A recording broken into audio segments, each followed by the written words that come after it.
Hi friends, চলে এসেছি ছোট্ট একটা ব্লগ নিয়ে।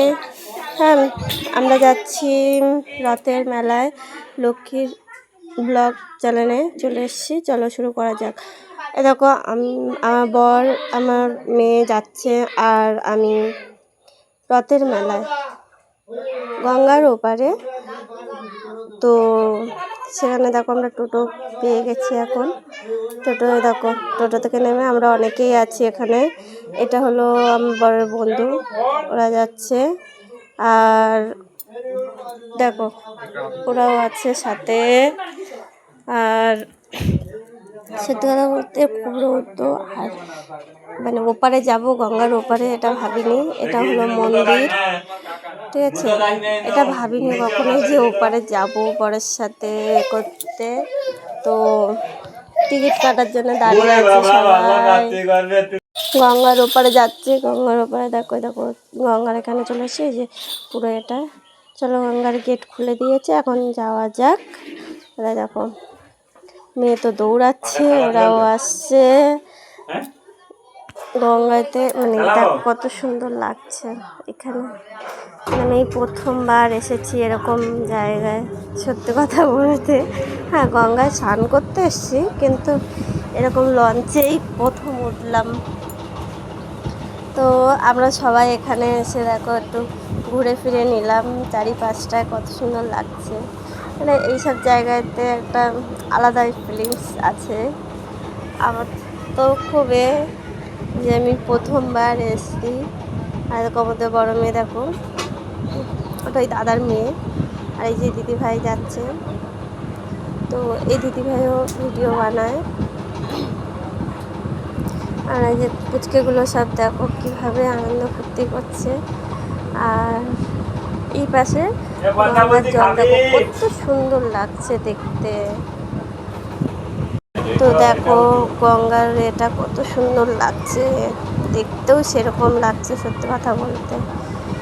এত সুন্দর লাগছে তো কি বলবো। আমি তো ভাবছিলাম যে এখানে আমাকে সারাদিন থাকতে দিই, কিন্তু কিছু করার নেই, যেতে তো হবেই। তাই গঙ্গার জলটা দেখো এত সুন্দর লাগছে, আমি কি বলবো। এই গঙ্গা জলটা হাত দিতে গেছিলাম, আমার বর বললো না থাক, হাত দিস না, এমনি লঞ্চ চলছে, তার মধ্যে যদি হাত দিই আবার। আর সত্যি কথা বলতে, আমরা যে রথের মেলায় যাচ্ছি, সেই রথের মেলায় তো অসম্ভব ভিড় হয়, যতদূর আমার বর বলল। কারণ আমার বররা তো ওদিকে যাওয়া আসা করেছে, তাই আমি প্রথমবার যাচ্ছি। আর আমার বর যতদূর বলল যে ভীষণ ভীষণ ভিড় হয়। তো বড় মেয়েকে নিয়েই যাচ্ছি শুধু, ছোট ছেলে মেয়েকে বাড়ি রেখে দিয়েছি, যাতে মানে অসুবিধা না হয়, যাতে দুজন আরামসে ঘুরতে পারি। তো এতটাই যে হবে কী করে বলবো বলো। ওখানে গিয়ে তো আমার পুরো পরাণ যায় অবস্থা। আমার বড় মেয়ে তো দেখে মানে আমার বড় মেয়ে বলছে, মা আমি আর আসবো না কখনো এরকম জায়গায়। সত্যি বলতে গঙ্গার ইয়েটা দেখো, এরা সবাই খেলছে করছে। দেখো এসে গেছি আমরা কাছাকাছি এসে গেছি গঙ্গার। এবার লঞ্চ আমাদের এখানে দাঁড়াবে, দাঁড়ানোর পর আমরা তো, আমার খুব ইচ্ছা আছে যে এখানটা একটা ভিডিও বানানো।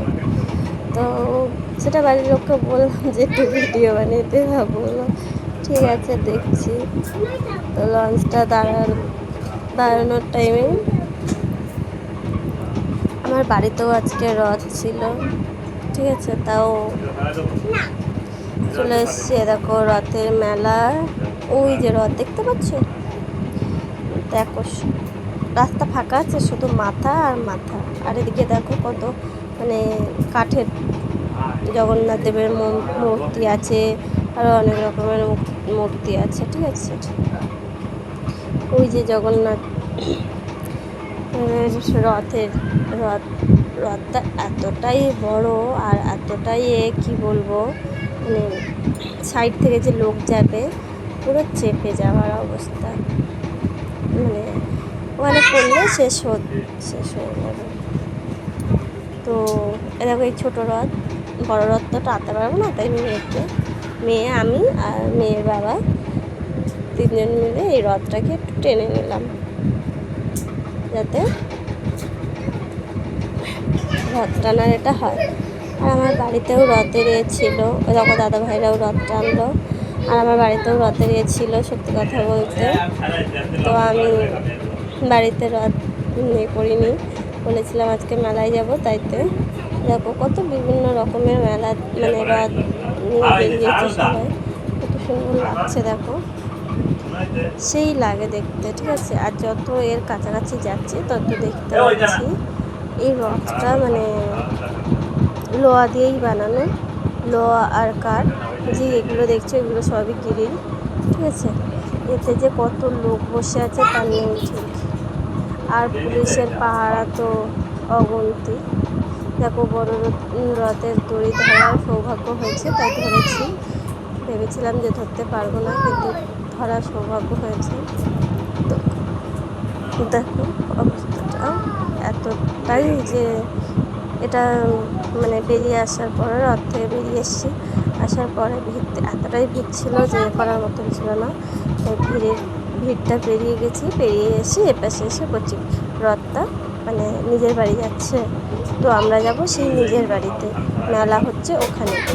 তো আমরা রথ থেকে বেরিয়ে এসে মেলার দিকে যাওয়ার জন্য হচ্ছি। তো রাস্তায় এতটাই মানে দেখছো এত পুলিশ, কী বলবো, মানে এই রথটার জন্য এত পুলিশ এসছে। আর সত্যি কথা বলতে এখানতে আর একটা কথা, এখানে চোর অনেক আছে, চোরের অনেক, চোর এখানে অনেক অনেক, মানে কি আমরা যখন বাড়ি ফিরছিলাম রাতে, আচ্ছা ঠিক আছে চোরের ব্যাপারটা পরে বলছি, আগে দেখো মেলায় আমরা ঢুকে পড়েছি, কেমন, এটাই হলো শেষ।